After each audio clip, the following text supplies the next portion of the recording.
Hello, welcome to Crypto News. Today is the 25th of 2025, and the top crypto news is as follows. We will start with Taiwan, which outlines a new regulatory framework for stablecoins. Specifically, the Taiwan Financial Services Commission has revealed plans that will allow banks to issue stablecoins as part of a comprehensive regulatory framework for virtual asset service providers. Essentially, these are additional moves that Taiwan wants to make to become a crypto hub like it wants to be. From Taiwan, we move to Europe, where a member of the Governing Council of the European Central Bank, Mr. Piero, stated that the European Central Bank must accelerate efforts to circulate a digital euro, a CBDC in Europe. This is in response to Trump, who first banned CBDCs in America and secondly promotes the dollar as the world's currency in essence. So, after this appeal from a member of the Governing Council of the European Central Bank, we will also go to America and discuss Operation Choke 2.0, which, as we analyzed in previous episodes on Crypto News, aims to take out companies dealing with cryptocurrencies and cut them off from the financial system. Specifically, we learned that the U.S. House of Representatives is officially investigating whether major crypto companies were secretly debanked during Mr. Wyden's administration. According to the reports we have, more than 120 hedge funds involved in crypto have reported obstacles to accessing banking services over the last 3 years, as reported by the Wall Street Journal. So something is definitely happening, as we know from previous episodes on Crypto News.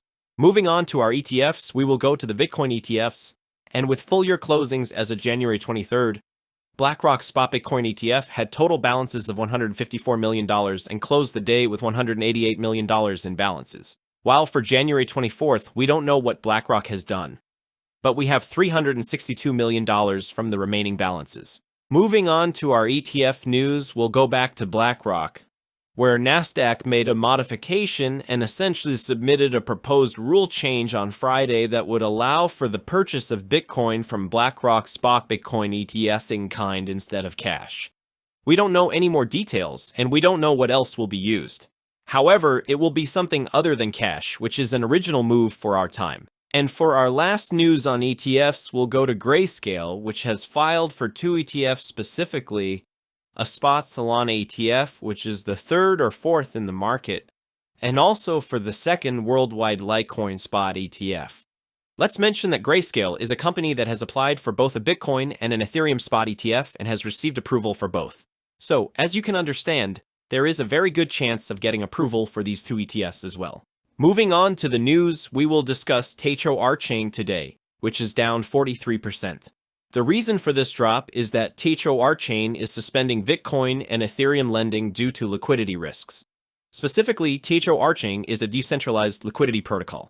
It has temporarily suspended its cross-chain lending and savings programs for Bitcoin and Ethereum.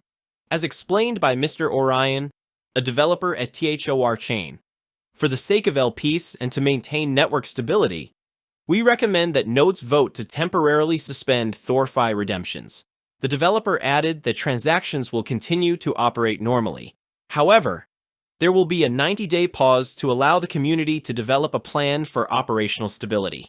What is essentially happening, and the reason they took this pause, is that THORChain's DeFi network has a very large debt. Specifically, the problem is that anyone who has money in THORFi cannot get it out, as the network is facing a $200 million bankruptcy. Users of the THORChain network have frozen these funds in an effort to prevent a complete disaster scenario for THORFi.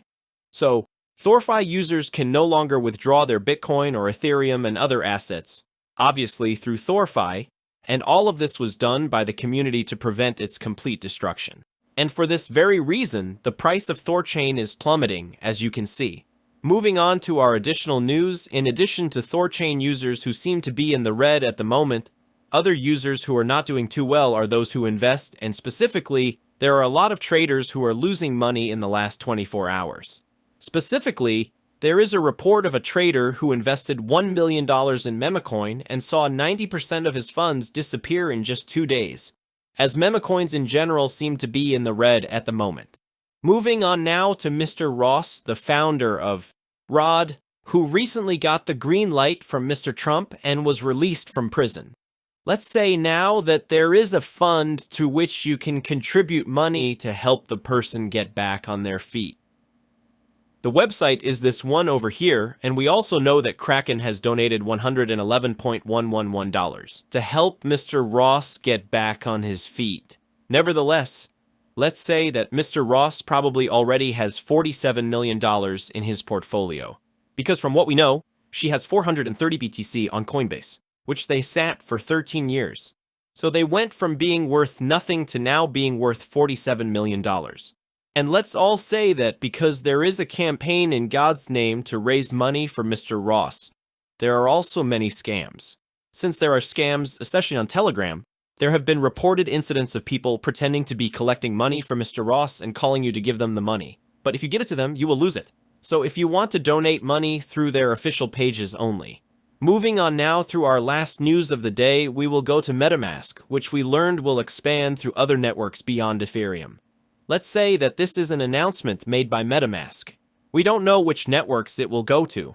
In all likelihood, it will go to the big Bitcoin, Solana, Cardano, and the other big ones in the crypto market, but it definitely wants to expand from the Ethereum network to other networks and become a multi-chain wallet. Let us now say that, as the bank reported, it revised its inflation forecasts, underlining the belief that the increase in fastened people will keep inflation stable at 2%, which is the target.